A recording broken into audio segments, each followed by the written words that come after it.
All right, good evening, everybody. I'd like to welcome you to the third session of our multi-district Empire Pets Leadership Development Series. I'm really excited that you are all able to join us tonight. A couple of housekeeping things before we get going. As you may have heard in the pre-chat, today happens to be the birthday of Rotary International. So if you have a beverage with you wherever you're at, whatever you have, please raise it and join me in a toast to Rotary. Here's to Rotary.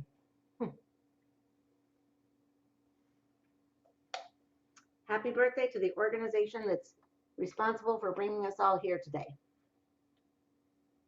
Also, this series is being hosted by the District Governor-elects and the MD Pets training team in preparation for our President-elect training in Syracuse in March.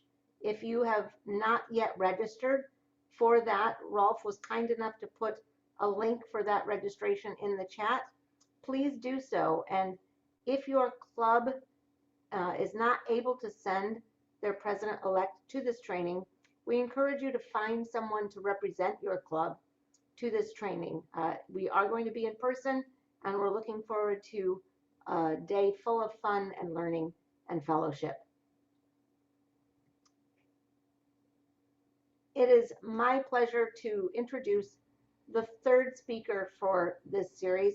You may remember that we heard from Mark in the first seminar, and then last week we heard from Pete with great tools to help you navigate and prepare for your year of leadership. Tonight we're going to hear about leadership from past District Governor Fred Daniels. Fred recently retired from more than 30 years of marketing and advertising experience, including owning his own ad agency and senior marketing management positions at WMHT Public Television and Proctor's Theater in Schenectady.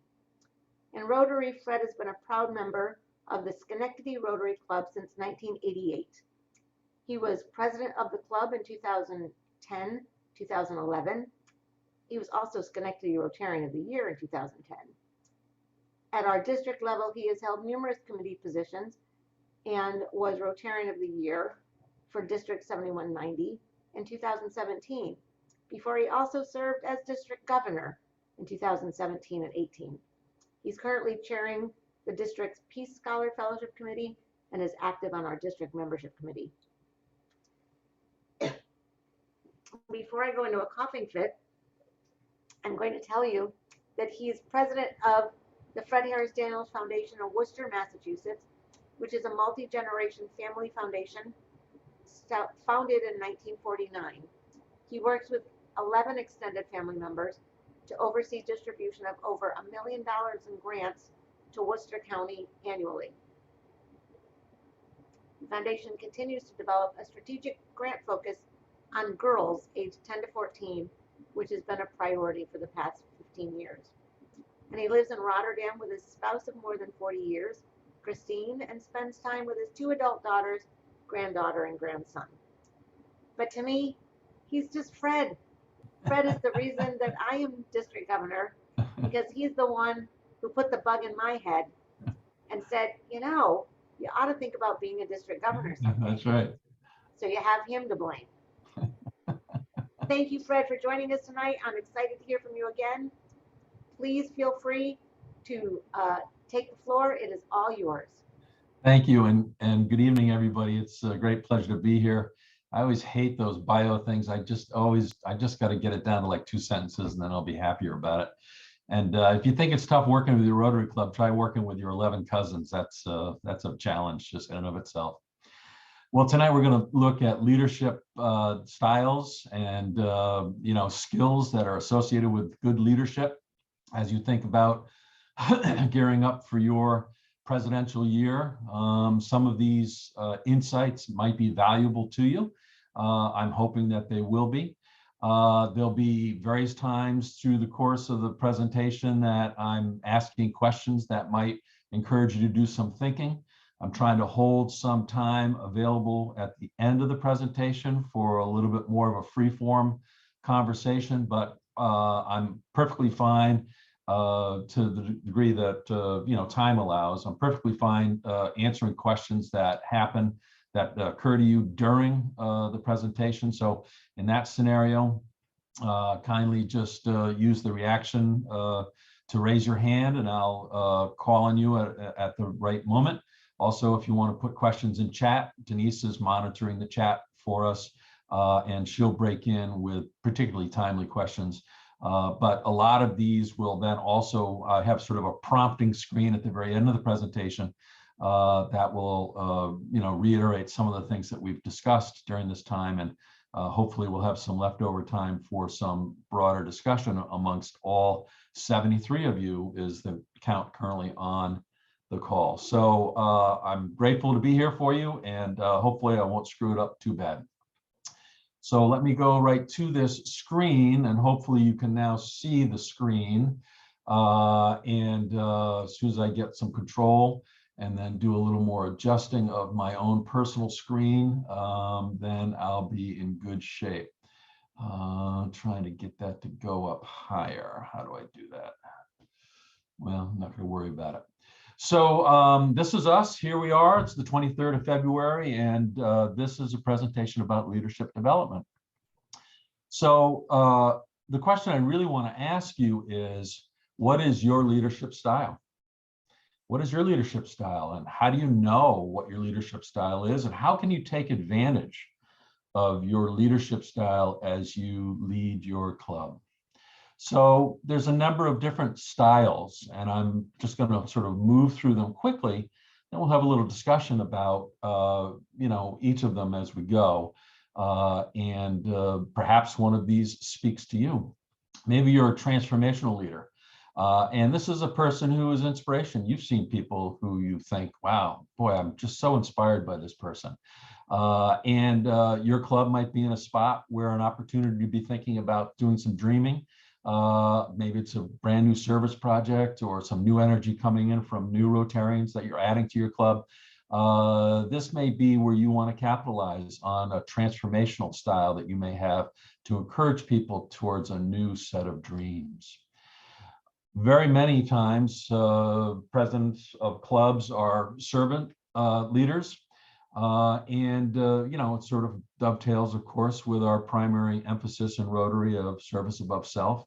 And so this is a natural tendency for club leaders to be servant leaders.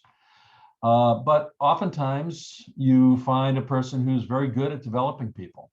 And maybe your style is to be a coaching sort of a leader, someone who brings out untapped skills in individuals in your club. You see something in them that sometimes they don't even see in themselves, and you're able to bring that out and bring along their personal performance.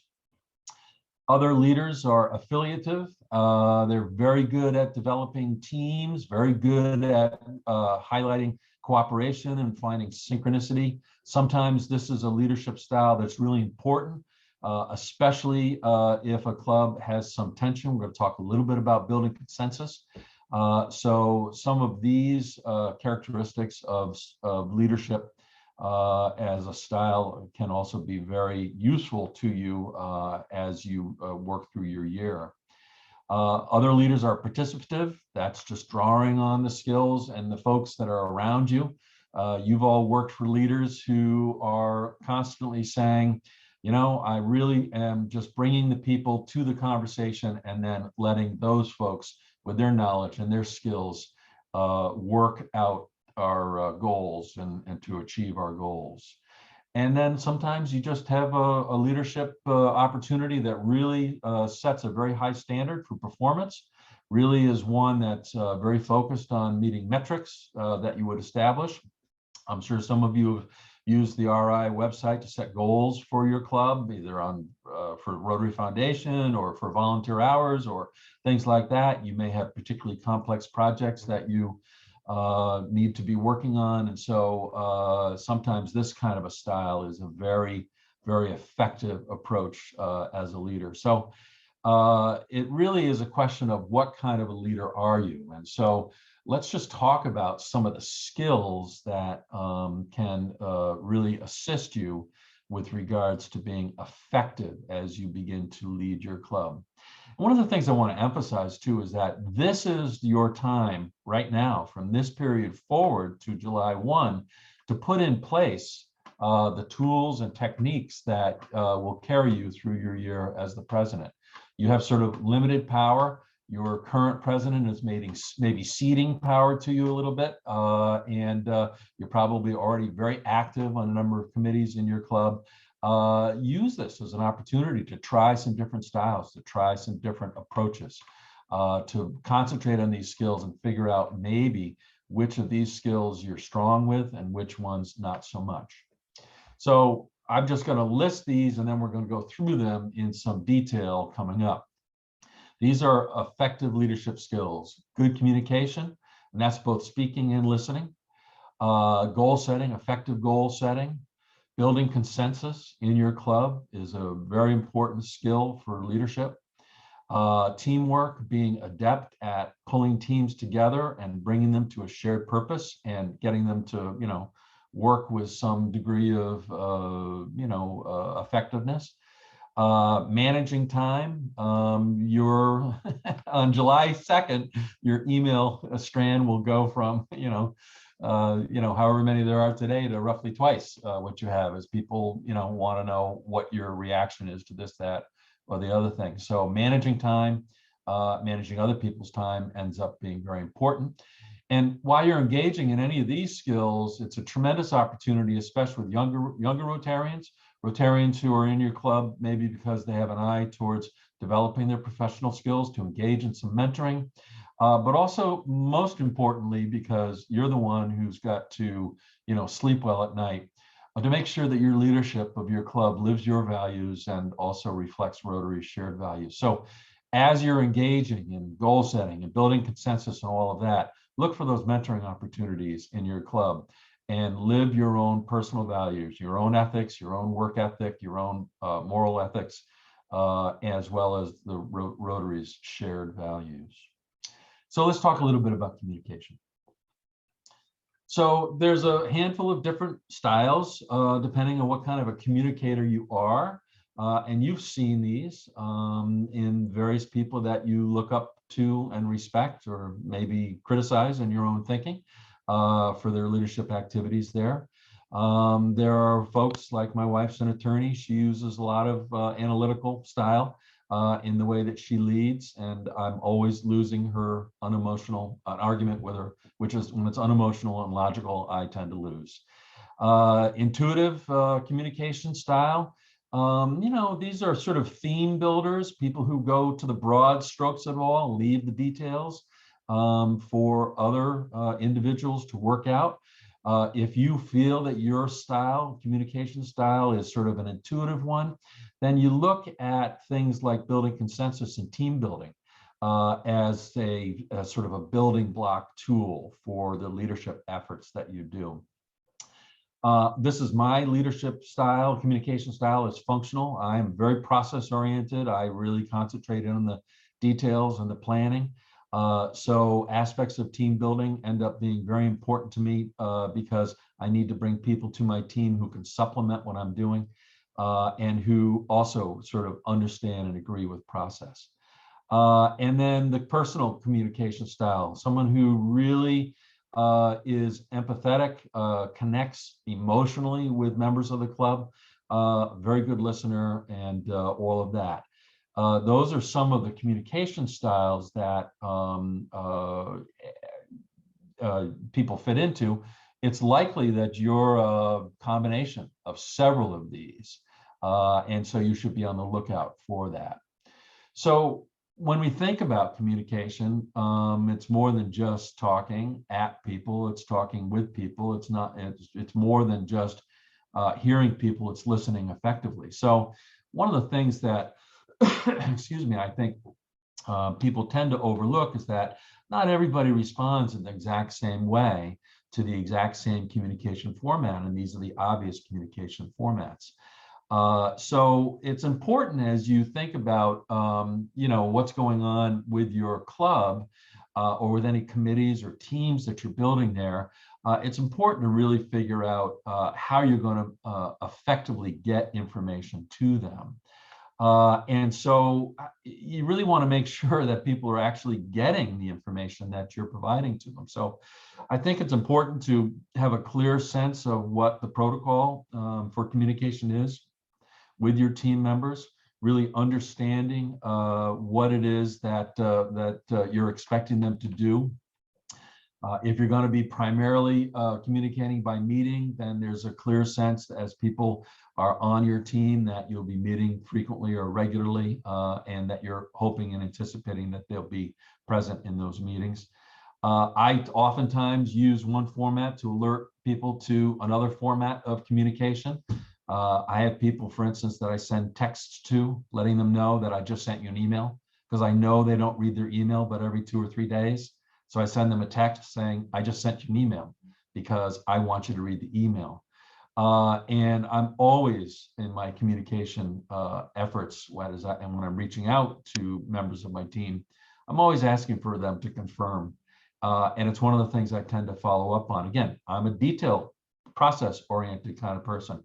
This is one that's easy for me. When I don't get the confirmation on an email, I'll follow up as much as time allows, obviously, but I'll follow up to say, I was hoping to hear from you. Can you just give me a thumbs up on this or not? And then it's never wrong to pick up the phone. We're so busy digitally communicating. People kind of forget that the best way in the end is to actually just pick up the phone, because you get the emotional content as well. There's much less of a chance of misinterpretation on important communications when you do pick up the phone and just chat with people as in the course of business, ongoing business. So we talked a little bit about talking to people, talking with people, and listening. Effective listening is that's the flip side of the outbound communication, if you would. And I just always concentrate on the notion that listening and hearing are not always the same. So, becoming an effective listener, and this is something that you can really overtly practice between now and the 1st of July, is your effective listening skills. Good eye contact, being attentive, giving nonverbal cues, nodding your head, just a gentle touch on the arm or whatever. I mean, there's all kinds of ways to give nonverbal cues that you're hearing what someone is saying to you. I encourage people when we talk about effective listening to listen holistically. That is to say, hear everything, not only the facts, but also the emotional content, because sometimes the emotion's more important than the facts. Sometimes the facts are masked or hidden behind the emotion, and sometimes the facts can just be overtly misleading in a way that is not intended by the speaker, but just is maybe casual. There's casual use of the facts, but you can often get to the bottom line about what's going on in the dialogue you're having if you explore and give some consideration to the emotional content as well. People use the technique about sort of parroting back, hearing, saying, this is what I just heard you say, repeating those facts back. We've had this conversation and I'm hearing the following things, this, and this. That gets everybody on the exact same page. But also in a situation when you have a highly emotional scenario, sometimes getting to the facts ends up being an effective approach to really beginning to build towards resolution in terms of tension that you may be having with members of the club or the club as a whole around an issue or whatever. Using more I statements and less you statements. You is always kind of like, you're poking people in the chest a little bit when you're saying, you just said this, to try to say, I hear you when I'm hearing the following things. And then this is the Dr. Todd Bowtie Jenkins concept, is to focus on the second thought, not your first thought. So if you have a scenario where someone is speaking with you so many times, and if you practice this, this can be a very dynamic tool. If you practice this so many times, they've got less than a half of their sentence out, and you're already thinking about your response. Well, you're not listening to them effectively. You're only gearing up to respond with your perspective. And if you practice focusing on your second thought and discarding your first thought, first of all, it buys a little more time for the person to finish their statement. And oftentimes your first thought is filled with your baggage, is filled with your perspective, not reflecting the perspective of the person who's speaking with you. That's where the second thought comes into play. You've now heard the entirety of what that person is saying to you, and you've discounted your own biased first reaction to what they're saying. And the second thought is many times more empathetic, many times more constructive, and can be a more effective approach to dealing with the person that is a member of your club and has come up to you, maybe emotional or maybe with a dynamic, great new idea that you think is like, wow, that's a way too big an idea. That's your first thought. Maybe it's not so big. Maybe the second thought is about how do you break that down into a couple of steps, a few pieces, and do a piece or two at a time. So give that a little bit of, that's Dr. Todd. That's one of the things he'll probably talk to the gentleman, I'm sorry, I forget the name, who talked about Dr. Todd coming to his event. So when you think of yourself, when you think of a good leader, someone that you respect, what kind of a communicator is that person? Why do you think they're effective in terms of that style of communication? And what kind of communicator are you? Why do you think that you respond well to one approach of communication? Maybe one communication style, respond more effectively to it than another. And think about your challenge. Do you have one of those communication styles that is a bigger challenge to you? What can you do between now and the new Rotary year to address your communication style challenge? This is important work, and it's good, effective professional development work as well. So give that a little bit of thought as you go forward. All right, 7:22, I'm moving. Let's talk a little bit about setting goals. Obviously, goal setting is all about the strategic use of time and effort, and also making sure that you have what's necessary to get done what's important. I'm sure some of you have already begun to set your personal goals for your president's year. You're talking with your board on an ongoing basis as the PE about the club's goals for the coming year. Maybe there's some transitional elements that are happening in your club. Maybe you're worried about membership and so on. This is the time for you to set your goals, to sync them together with the goals of the organization overall, and to really begin to figure out how you're going to be moving forward specifically. So when you're setting and achieving goals, it's important to really be clear-eyed about the strengths and weaknesses, your own, your club's strengths and weaknesses, and to really understand what they are. Give that some important and careful thought. Because in point of fact, if you are overreaching or underreaching, it's an equal kind of a problem. So when you're getting down to brass tacks, though, with a committee or with the club as a whole, really work on the long and the short-term goals. I try to establish short-term goals that really are truly bite-sized, not masked, in some way to be easy or easily reached necessarily. But you certainly want to have success as you build. It's easier to build from a foundation of success in your goals than it is to build from some short-term failure or something that took longer than anybody thought it would take, and so on and so forth to get where you need to get. Developing that action plan ends up being important, and then how you're going to evaluate and measure your success. I mean, this is not rocket science to any of you. You've gotten where you are by being able to, set effective goals in one way or another. But, it's a little different, as you understand, as opposed to working in your professional environment, where management sets goals at the top and everybody snaps to it and gets busy, accomplishing them. You're, of course, working with your Rotary Club. And as great as they are as volunteers, they remain yet volunteers with their own pressures, their own things that are distracting to them and so on. And so motivating them through effective goal setting ends up being an important thing. So it's important to set those goals realistically and make sure that they're achievable. And it's important as a leader to wrap yourself into those goals. What is the piece of the overarching goal that the club is trying to accomplish that you're going to be personally responsible for seeing from ensuring that it happens? And I don't mean just falling back and saying, well, we've set this goal and I'm the president of the club, so of course I'm the one who's going to make sure that that happens. No, I mean, what piece specific within that goal are you going to do? You're asking 10, 15, 20, 30 other people to also do that. If it's about membership and you're asking everybody to bring in a member this year, when are you going to bring in your member? All right, it's important to do that because trust ends up being a very important part of the leadership effort.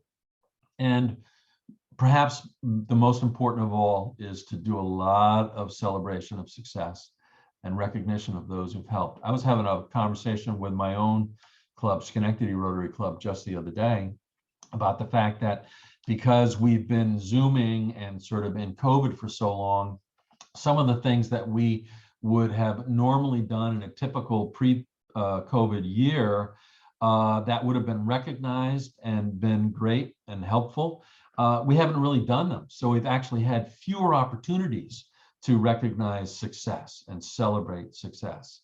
And so now we're sort of on the hunt for that. For instance, people used to bring in newspaper articles about members of the club and make them pay $5 to buy the article back or that sort of thing.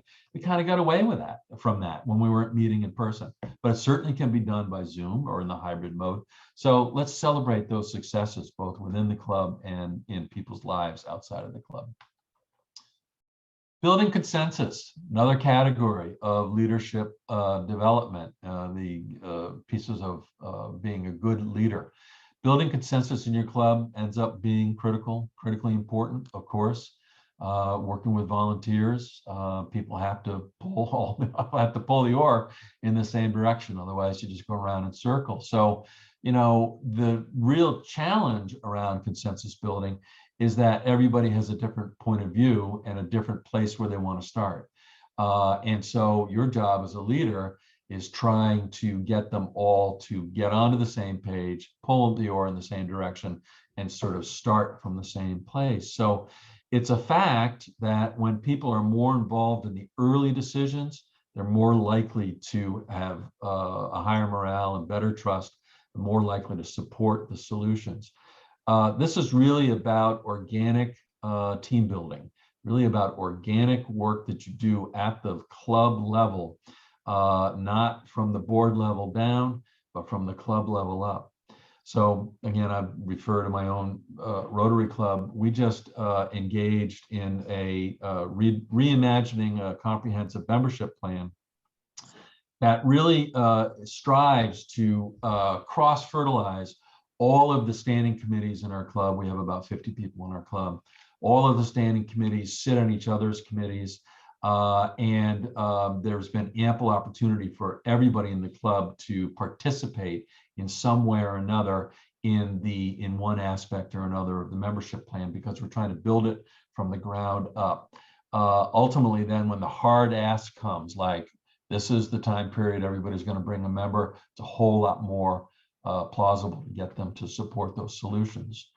So use the notion of timelines and methods, developing a method for the solution. There's different approaches depending on the different kind of challenge or opportunity that you're looking at. And timelines, sometimes the timeline is got to be near term and short term. Sometimes it could be long. We actually, referencing that membership plan, we decided to not call it a membership plan, although I've referred to it as a membership plan 10 times now, but we decided to call it a membership commitment. It's the plan for membership commitment. That's because we didn't want to put a time frame on it.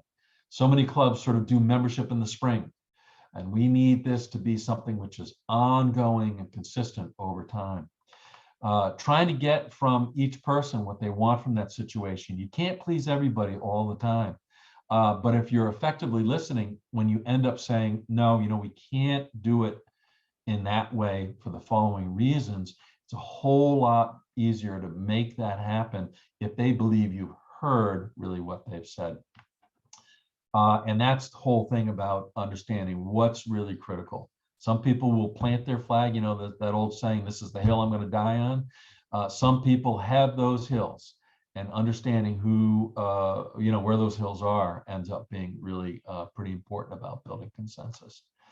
You know, how you get people together and the dynamic, especially early in the process, which is when consensus building really takes place, early in some sort of process.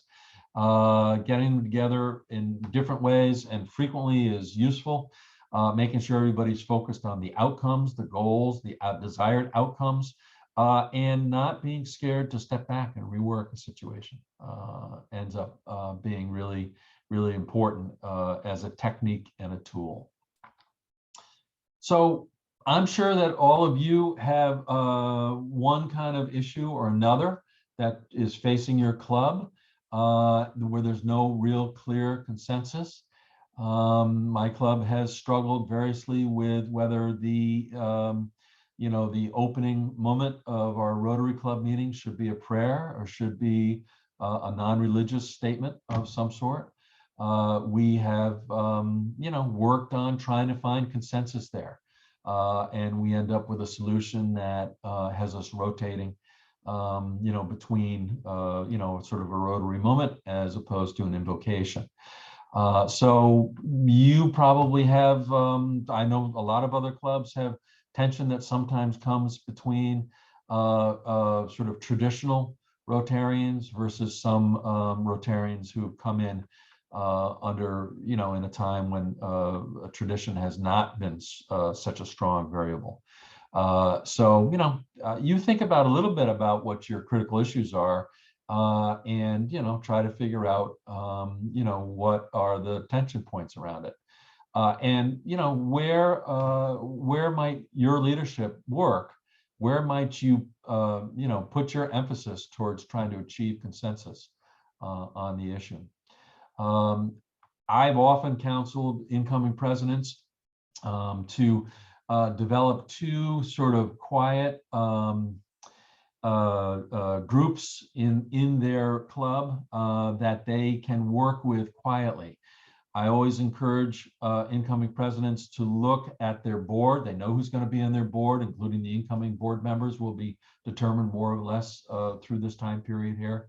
Try to figure out which of those folks on your board are the ones that share a common purpose with you, share a perspective, and pull 2 or 3 of them to the side and say, you know, would you be okay if we occasionally met through the year and I turned to you for advice or counsel? And you might also do this, especially useful for smaller clubs. You might also do this if you're when your club is small, you might do this within your club itself.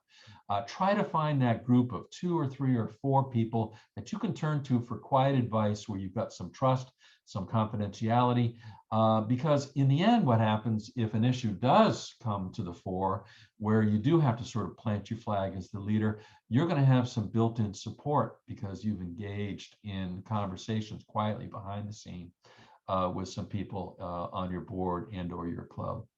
It's just a technique that I think many presidents find useful over the course of their Rotary year. Let's talk a little bit about teamwork, developing teamwork. Teamwork's, you know, teamwork developing teams, they take time. This is sort of a fun little slide, forming, storming, norming, and performing. You know, so in the forming stage, people coming together to sort of understand each other and begin to understand the rules and guidelines associated with this project, with this effort, with how this club is going to run, and so on and so forth. Storming and getting all together and figuring out, you know, how are we going to get there? We know what we want to do. How are we going to do it? Working together in partnership or teams and, you know, in bite-sized pieces, understanding how the pieces link together. All of that helps people start taking some responsibility.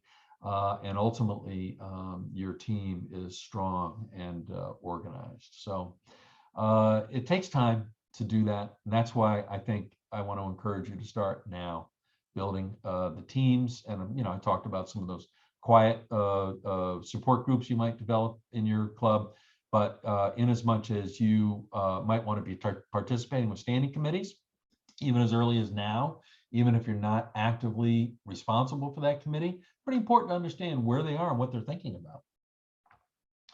So strategies for teams, good interactive, running effective meetings.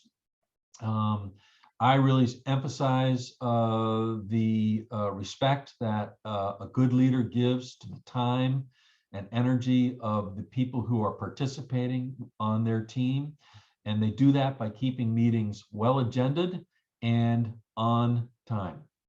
So that ends up being deriving more respect for a leader than almost anything else that you could possibly do. Running a good meeting and having it not run long is really a critical thing. Intervening with conflicts, it's always, it's always better to use, honey versus vinegar. But the fact of the matter is that early intervention sometimes ends up being the most critical step that you can make. And really just engaging the full team, making sure that everybody has a chance to offer something and identifying what it is that they're prepared and willing to offer. So you've worked on teams in your Rotary Club and in your professional experience. Start thinking about why they were effective. We're going to be doing some sharing at the end of this presentation, and you might have some examples about what you feel has been the most effective teams and why that you've had the pleasure to work with over time. Time management, obviously a skill that all of us have some capability at. We manage our time in our families, we manage our time in our jobs, and we need to manage time in Rotary just the exact same way.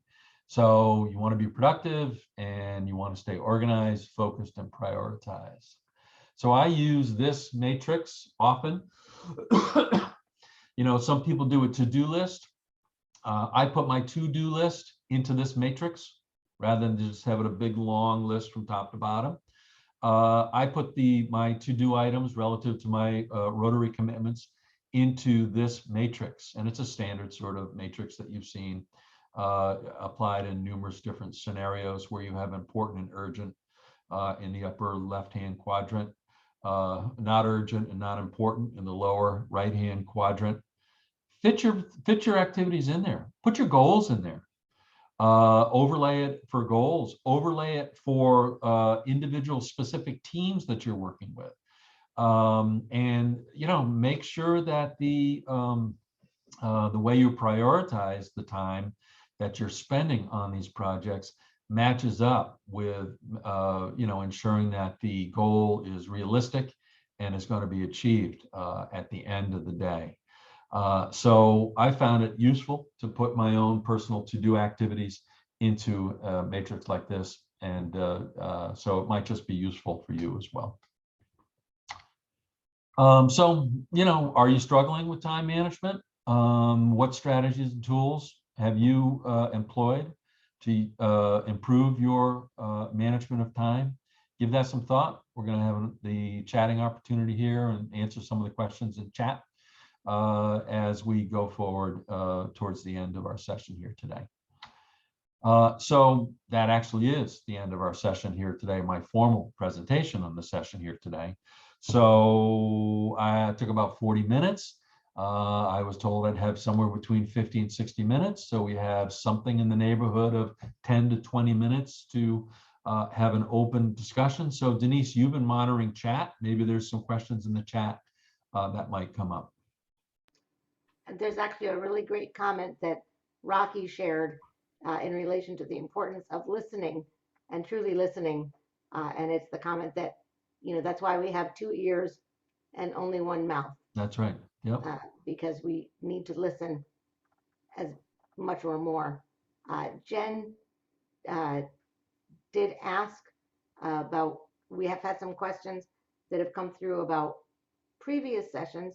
And yes, we will be sharing the links again with everyone from the prior sessions, as well as tonight's session. We will be sharing this presentation to everyone as well. and we will be sharing the recording from tonight as well. Yeah, for my part, I'm more than happy. I've got a screen that's next that has my email address on there, which I'll ask Denise to hold up for a little while. If you would like this presentation, it's a standard PowerPoint presentation. You can modify it and do whatever you want with it. I have no pride of ownership on it. And feel free to send me an email and I'll send it right over to you. Fred, I do have a question. You know, this seems like a lot of information. It is a lot of information that you've given everybody. And it's common for president-elects to feel overwhelmed as they prepare for their role.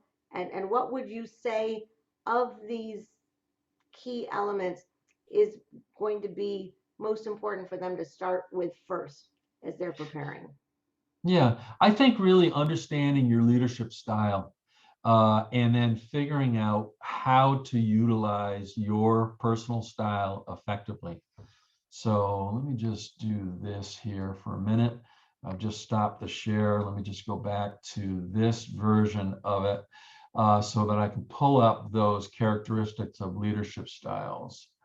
So up here there from this current slide. Oh, I didn't do that right at all. Sorry.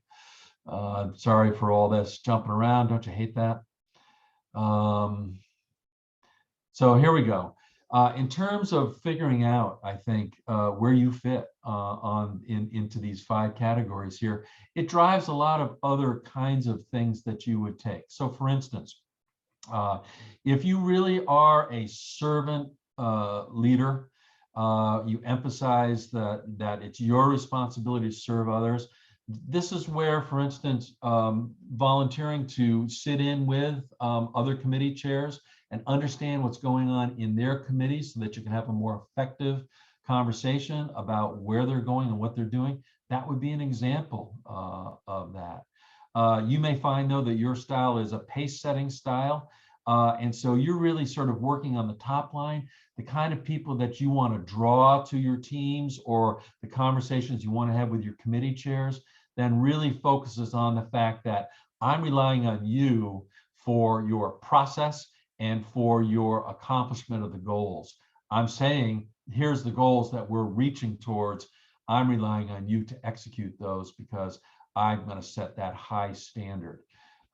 So understanding kind of where your comfort is begins to drive other elements of how you organize your team to effectively help you during your Rotary year. You can't do it yourself. You have to rely on the other folks in your club to assist you. And it's important that they respect what it is that you're trying to do. So you're going to develop that. That takes some time. That's where I would start. Great. We have another question. Somebody's asked you for your thoughts on co-leadership in a club. Well, I think that it's happening more and more often. It's happening more frequently there. I think that it's important and critical that those co-leaders be in sync and in harmony with each other. I don't think it's necessarily bad, but the question becomes, when you don't really agree, is there going to be a dynamic where one is more dominant consistently than the other if you're not really agreeing? And so how you do that co-leadership thing ends up being kind of a little bit tricky and kind of important. In some clubs, the incoming leadership team, the vice president, if you would, and then the president-elect and the current president, they have responsibilities that are kind of carved out and specific. In my club, for instance, it's the president-elect that's in charge of fundraising, and it's the vice president that's in charge of membership. So that's kind of a co-lead across three really critical areas: club administration, fundraising, and membership. So I would say that it wouldn't be my instinct to lean towards going in that direction necessarily, but if it is what's going to be working for your club, I would say that the harmony of the two leaders, the co-leaders, ends up being a really critical and important thing, because you don't want that to become, sort of a divisive issue.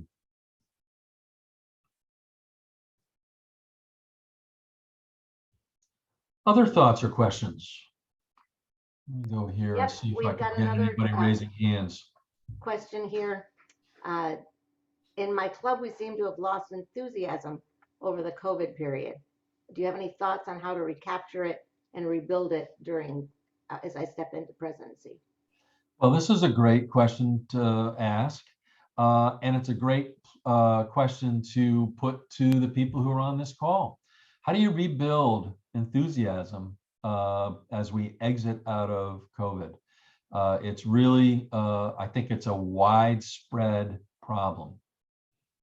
Thoughts? Raise your hand. Unmute. Say something. Feel free. Feel free to raise your hand using the reaction button or put it in chat. Well, I'll just talk a little bit and encourage folks to, chime on in.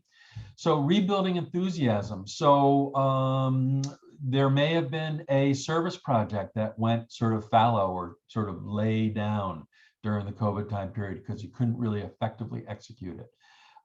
Even if it means that getting back to that service project might be in the fall, when in point of fact, it always before was in the spring. Look at whether that can actually happen. Maybe by fall, more members of your club will be prepared to actually turn out and enthusiastically support that. And then make the enthusiasm for that big service project a top priority in your club. We really engage around service. I think we also really engage around fellowship. One of the conversations that I'm having with our own Lorraine McConnelly here in District 7190 is about how to really equalize the Zoom audience and the in-person audience for hybrid meetings. That's one of the big enthusiasm drains, is that so many people have been in Zoom land during this time period here. And even if the club is meeting in person, many folks are still choosing to remain in Zoom land for all kinds of perfectly appropriate reasons. So how do you do a better job at really integrating interaction between Zoomville and Rotaryville? It's a challenge, and it requires not only the technology, but it requires you to sort of be a producer, kind of like a TV producer, a multimedia event producer. And going back and forth. There are probably and possibly ways to even engage. I've given some thoughts on the notion that maybe the president-elect should do the Zoom side of the equation and actually carve up the agenda between the president and the president-elect. President in the room, president-elect in Zoomville. Just look at simple approaches like that that might then begin to engage that Zoom audience more effectively. But also might begin to build some enthusiasm for coming back to Rotary. I also want to say that reaching out to your lapsing members, it's a category that I think is often overlooked. What about those half of your club, give or take, that you're not seeing very often? What are you doing to reach out to them? It's easy in the COVID scenario to just pretend, whatever, they'll come back when we start meeting. No, you've got to reach out and cultivate them. Pick up the phone. Stuart, you have a question? Actually, I have a comment on the hybrid meetings. A technical component that our club here in Corning has started to use is a camera called an OWL, and it actually provides almost a 360-degree view of the room. And one of the problems when you're having trying to do a hybrid meeting is it's headshot to headshot, talking head to talking head, and you don't pick up everything. But by having the OWL in the room of the physical meeting, then everybody is can be seen by all the participants who are in the virtual component of it. And the OWL, actually, when you turn it on, it hoots. So yeah. No, that's an interesting thing, and it's a great suggestion, a great observation. And we had a hybrid presentation by a gentleman with, let's just say, he had a an ample girth, kind of like mine. And he moved, very unfortunately, right in front of the camera. And for about 20 minutes, all everybody ever saw was his rather large and ample girth. And then we had a big laugh about it the next week. So, hey, you know, whatever. It all works out one way or another. So other questions in the chat or other thoughts? Yes, we do have a question. It came from relating to the questions that you have up on the last slide. And I'm sorry, I don't remember what that question was. I'm going to get it right now. Dana was wondering if anybody else had thoughts that they wanted to share related to that question, or if you had thoughts on what is the most important team you should build immediately and why.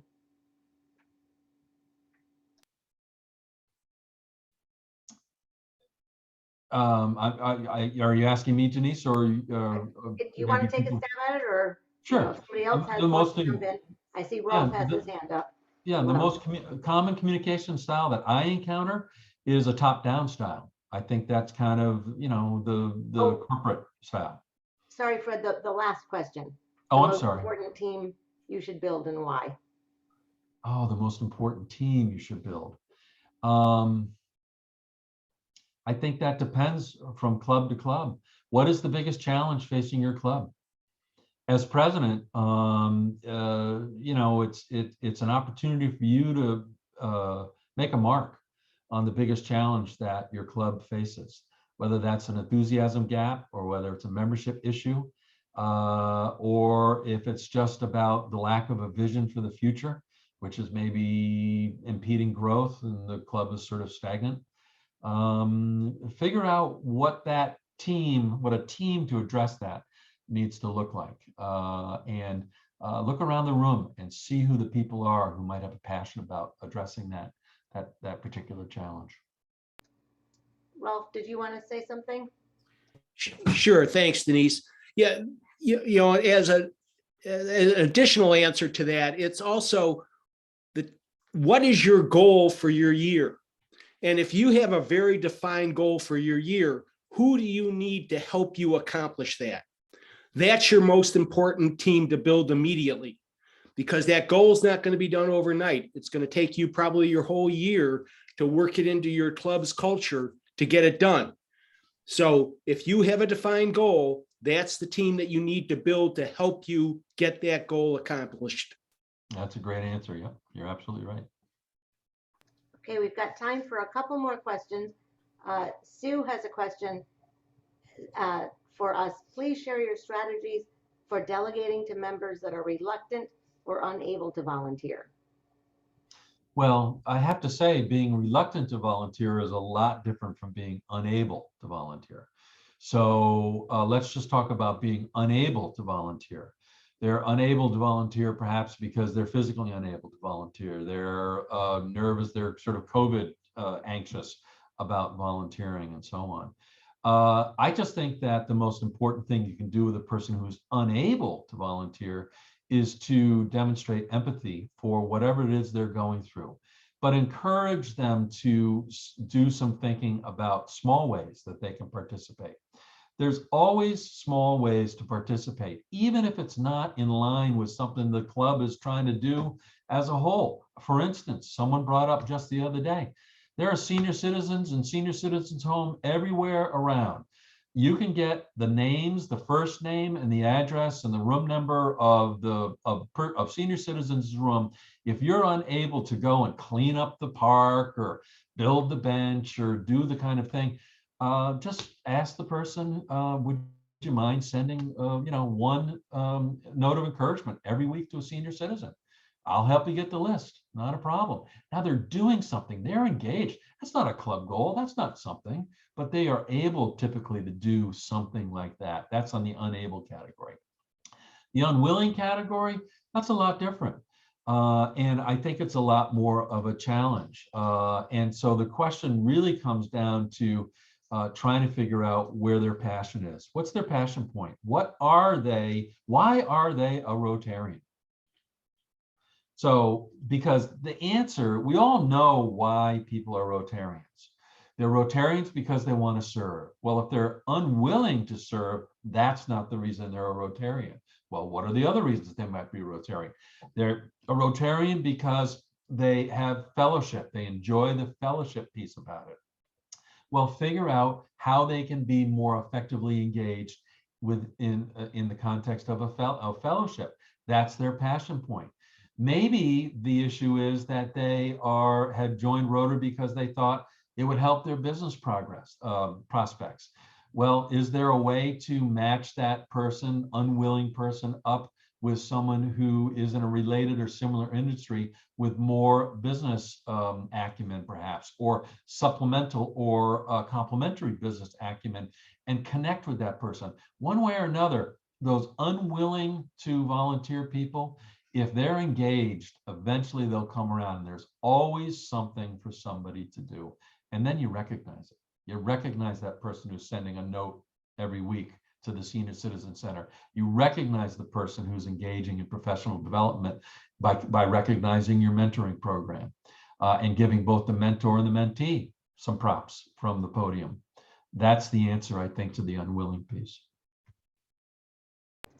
I would just like to say, I know we've got 3 minutes left, but everybody can be of service.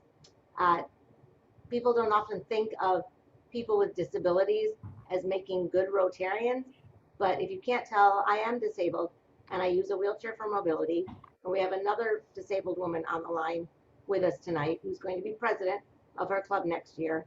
And yeah, I may not be able to hold the wooden board when the club is trying to rebuild a bridge, but I can absolutely be of service to my club and be of service to Rotary.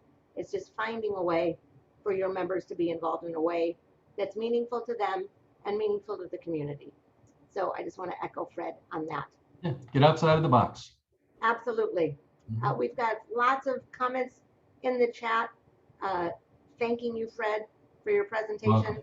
I know you said you're going to share your contact information. So if you want to pop that up on the screen. Yep. So here we go. Yep. Hang on just a minute. Sorry about that. Everybody who's willing to get in touch with Fred, he's absolutely said, feel free to take this presentation. We will share it with everyone. If you did not register for this event, that might mean that we don't have your email address. So if you're wondering why you're not getting the follow-up, it could be that we don't have your contact information. I encourage you to reach out to your district governor or your district governor-elect and ask for the information, or go online and register. We have one more session next week, Thursday. We'll be talking about fiscal matters and financial management of your club. So I hope that you will join us for that session. Like every other session, this session will be shared with everyone too. Denise, I just want to thank each and every one of you for stepping up. That's really what it's about, stepping up. So good job, kudos to you, and you're going to have a great year, I'm sure of it. Yes, and thank you very much for joining us tonight. We will cumulatively send all of the links in one email. I see you, Pete, and that comment. Yes, we will put everything together and share. They're also on the Rotary District 7190 YouTube page under MD Pet's Leadership Development Seminar. So if you go to our YouTube page, you can see that as well. Thank you, Fred, for inspiring us all this evening, for encouraging us and being a mentor to so many of us. And thank you to all of you for attending tonight and asking great questions. It's 7:59. I'm going to end on time because I respect all of you. Thank you.